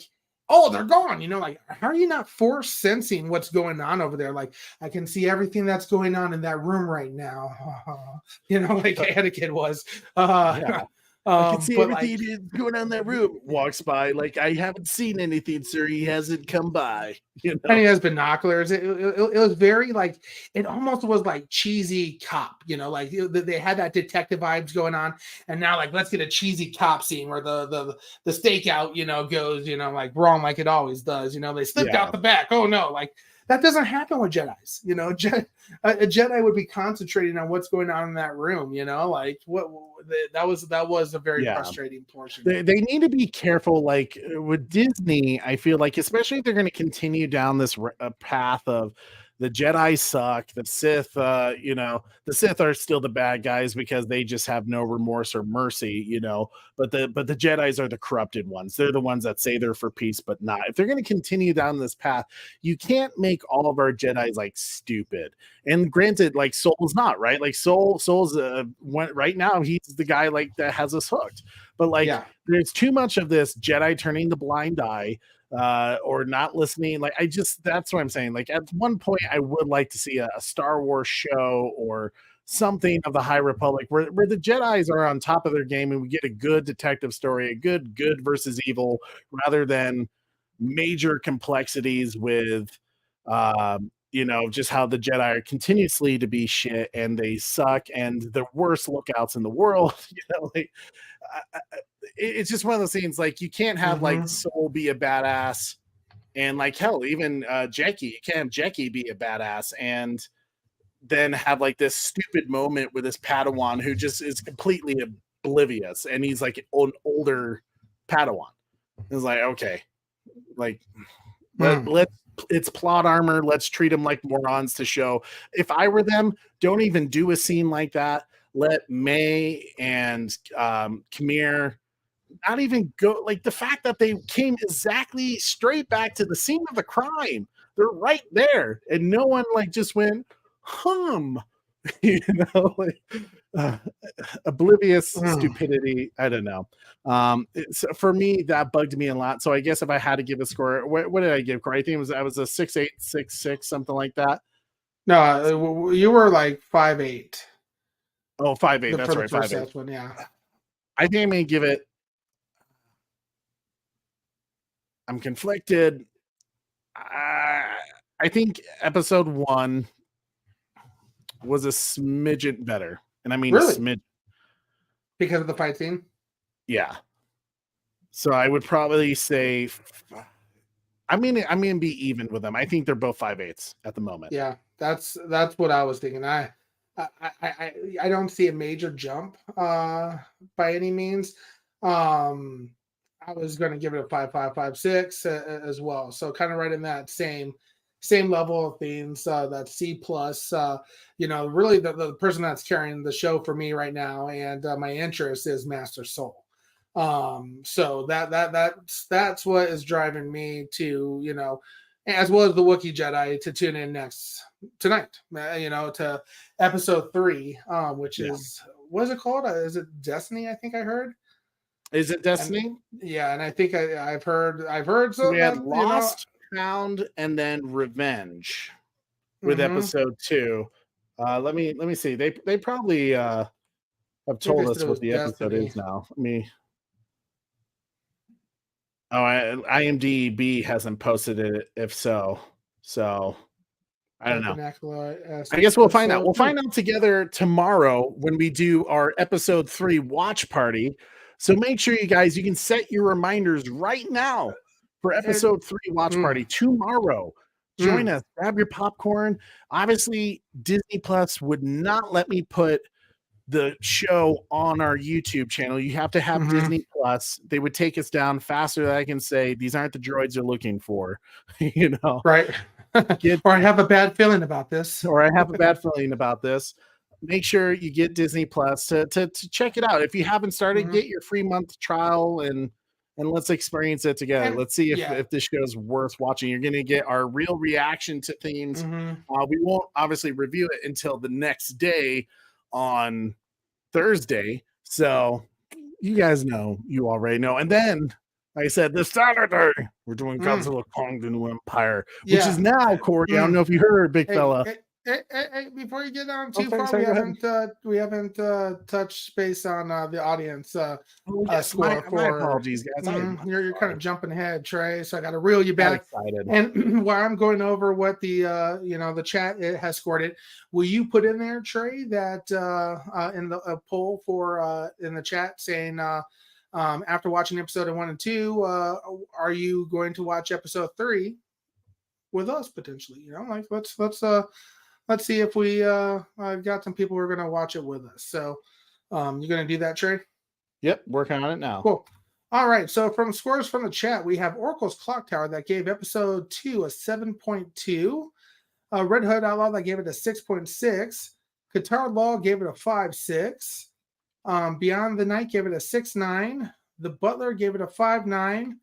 Batdan gave it an order of 66. 6.6666 is the Batman Who Laughs gave it a 5.5 for me, a 5.6 from Joker's Wild, 6.8 out of 10 from Carrie Kelly, 7.2 from Nine Lives in Hell here, 6.8 from Trevor H.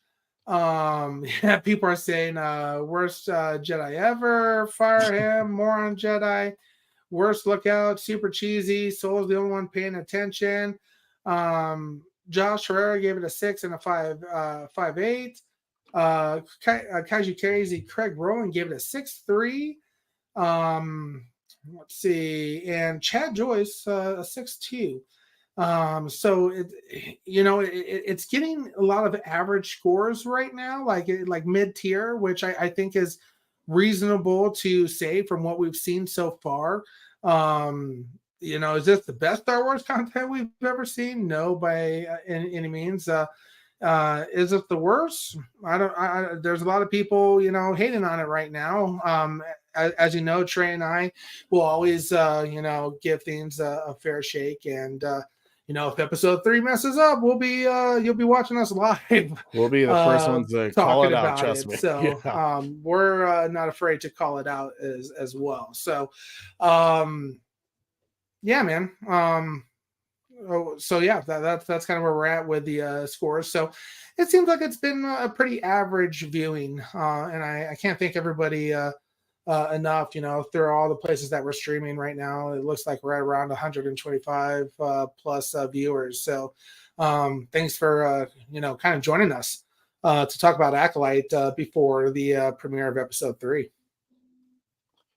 Yeah, thank you guys so much for everyone who's on Twitter, Facebook, or YouTube with us. Definitely join us on YouTube at some point. So because if you're messaging through some of the different other social medias. I think like Twitter. I don't think, or X. It's X now. Good God.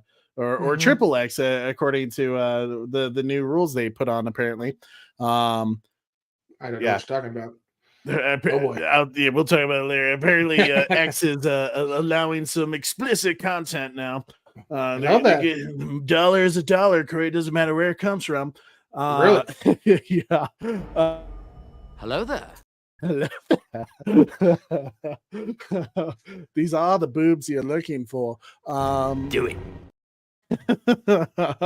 But yeah, let us know if you plan on joining us for our episode 3 watch party. So we'd love to hear from you guys. But yeah, if you're on X, like commenting away, chatting with us, unfortunately StreamYard doesn't let us see that. So join us on YouTube, chat through there, subscribe to our channel, help us get to 3K subs. We're real close. We're real close. Mm-hmm. We're real close. We're within 5. I can tell you that. We're within 5. Join the battalion. You already know. Corey. Yeah, buddy. So we got episode 3 tomorrow.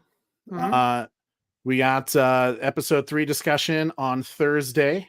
Yeah, we're gonna have to talk about that, Trey, for sure.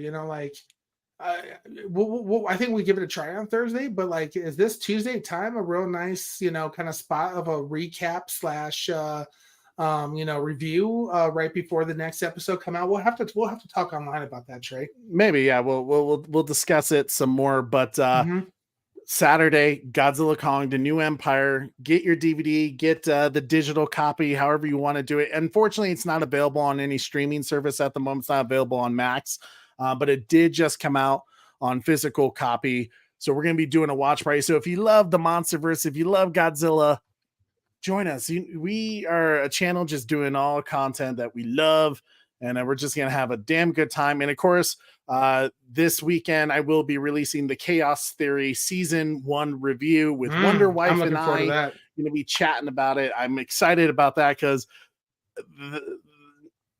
I don't want to give it away. You'll have to watch our review to see what we say about it. But I think the word is out about Chaos Theory. So if you haven't looked at that animated show, check it out. Batman coming in hot with another $5 super chat, saying, great show. I still want my feathered T-Rex. No, I don't care for lazy excuses. I want feathered T-Rex with accurate T-Rex sounds. I mean, well, here's what I'll say to that, Batman, because I appreciate you, because you and I, who are really into paleontology, and we really love the idea of accurate dinosaurs. I was especially excited when Jurassic World Dominion gave us that little prologue with some of the dinosaurs having feathers. But Steven Spielberg once said, for the 1993 Jurassic Park celebrating 31 years today, when Jack Horner, the paleontologist that talked to him and was the consultant on Jurassic Park, he was like, no, technically the dinosaurs would have feathers. The velociraptor is like 3 feet tall, if even, and it would be making bird sounds. And Steven Spielberg was like, that's not scary, Jack. I need to make it cinematic. And yes, granted, Jurassic Park is the biggest dinosaur franchise out there. They, a lot of people look at that as to, general audience look at that movie to be scientifically somewhat accurate and kind of their view of what dinosaurs are. But man, I agree with you. It'd be cool to see feathered dinosaurs. Why not? I dig it. I like the design. But they probably ain't gonna do it for Jurassic Park too much. We'll see. I don't know. Who knows with this new Jurassic World movie they're coming out with Scarlett Johansson and Gareth Edwards at the directing chair. But appreciate you for the $5 super chat. Corey, can you play a boy Batman something to say thank you? I'm gonna give him another Obi-Wan. Thank you. Thanks, Batman, for your $5 super chat. I have failed you, Anakin. I have failed you. Yes, he has failed you. He has failed you. Guys, thank you so much for hanging out with us for our episode 1 and episode 2 of the Acolyte breakdown review. Let us know, replay crew, if you're watching it right now, comment away, tell us your scores, or comment all the way through the video and let us know. But It helps us out so much, guys. When you smash that like, you share this video, subscribe if you haven't already, and you hit that notification bell so you don't miss any of the cool shows we have going on this week. Make sure you hit your notifications right after the stream. I am your host, Trey, with my boy, Super Bro Corey, and don't forget to tune in weekly. Same bat time. Same bat channel. Delta Squad, form up. See you later, guys. Have a good one. We out, everybody. Have a good one. Nice.